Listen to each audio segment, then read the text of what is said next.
Hi friends, આજનો topic parenting related છે કે ઘણીવાર એઝ અ પેરેન્ટ આપણા બાળકો અગર આપણી પાસે જીદ કરે છે કે ના મારે તો બહાર જ જવું છે અને મારે તો લાઈક જંક ફૂડ અથવા આઈસ્ક્રીમ અથવા પીઝા કે લાઈક એવું જ મને ખાવું છે, કોલ્ડ ડ્રિંક્સ પીવું છે અને ફ્રેન્ડ સાથે પાર્ટી કરવી છે. તો એઝ અ પેરેન્ટ આપણને ખ્યાલ છે કે આ બધી વસ્તુઓ એના માટે યોગ્ય નથી, એટલે આપણે એને સમજાવીશું. પછી નહીં સમજો તો શું કહી દઈશું, ના નથી જવાનું, બહારે નથી જવાનું, ને કોઈ પાર્ટી નથી કરવાની, ને કશું ખાવા પીવાનું પણ નથી. પણ આ વસ્તુ કરવાથી આપણે જ આપણા બાળકોના થોડા અણગમતા બની જઈશું કે આપણા બાળકોને એવું લાગશે કે મારા માતા પિતા મને બહુ રોકટોક કરે છે અને મને મારી મરજીનું કંઈ નથી કરવા દેતા. તો આમાં એઝ અ પેરેન્ટ આપણે બાળકોની બધી જ જીદ પૂરી કરી દઈએ એ પણ શક્ય નથી. પણ એટ ધ સેમ ટાઈમ કે અગર આપણે સમજણપૂર્વક વચ્ચેનો કોઈ રસ્તો કાઢીએ ને તો એમાં થાય કેવું કે ધારો કે આપણે બિલકુલ બાળકને ના પાડી દીધી કે છોકરાને ના પાડી દીધી કે ના ક્યાંય નથી જવાનું, ના પાર્ટી, ના બહાર જવાનું, ના જંક ફૂડ કે કંઈ જ.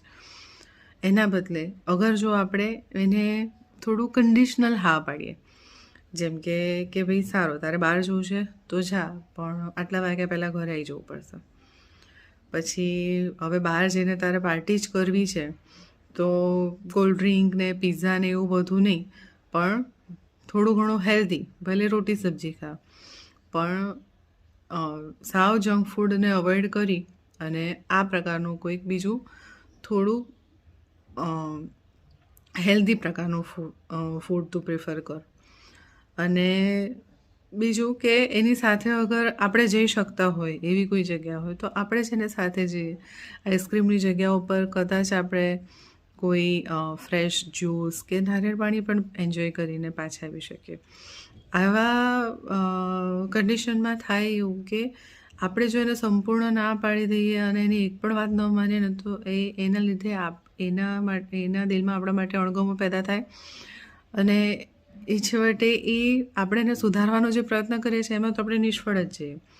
પણ આવો વચગાળાનો રસ્તો કાઢીએ કે ભાઈ તો રિસ્ટ્રિક્શન રાખ ટાઈમિંગમાં, થોડુંક ફૂડમાં, તારી કંપની કેવી છે મને ખબર નથી, ચલ હું તારી સાથે આવું. તો આમાં એટલીસ્ટ 50% જેટલી તો આપણી જીત થઈ છે.